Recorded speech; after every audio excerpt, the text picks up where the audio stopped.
Hi guys, welcome to my channel. ఈరోజు మనం NPCI link గురించి తెలుసుకుందాము. జనరల్గా గవర్నమెంట్ స్కీమ్స్ అమౌంట్ అన్నీ అకౌంట్లో క్రెడిట్ అవ్వాలంటే ఎన్పిసిఐ లింక్ ఉండాలి. ఈ లింక్ ఉందో లేదో ఎలా చెక్ చేసుకోవాలి అనేది సింపుల్ ప్రాసెస్లో ఇక్కడ చూద్దాము.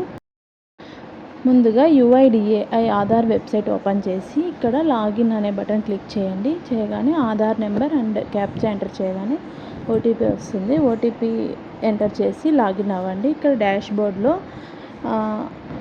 ఇక్కడ 4th సెల్లో బ్యాంక్ సీడింగ్ స్టేటస్ ఉంది కదా, అక్కడ క్లిక్ చేయండి. ఇక్కడ చూడండి, బ్యాంక్ సీడింగ్ స్టేటస్ యాక్టివ్లో ఉంది. బ్యాంక్ నేమ్ కూడా చూపిస్తుంది దేనికి లింక్ అయ్యింది. ఒకవేళ మీకు లింక్ లేదంటే ఇక్కడ బ్యాంక్ సీడింగ్ స్టేటస్ ఇన్యాక్టివ్ అని చూపిస్తుంది. అప్పుడు మీరు ఎన్పిసిఐ వెబ్సైట్లో లింక్ చేసుకోవాలి బ్యాంక్ అకౌంట్. స్టిల్ మీకు ఇంకా ఏమైనా డౌట్స్ ఉంటే కమెంట్స్లో సెండ్ చేయండి. Thanks for watching my video.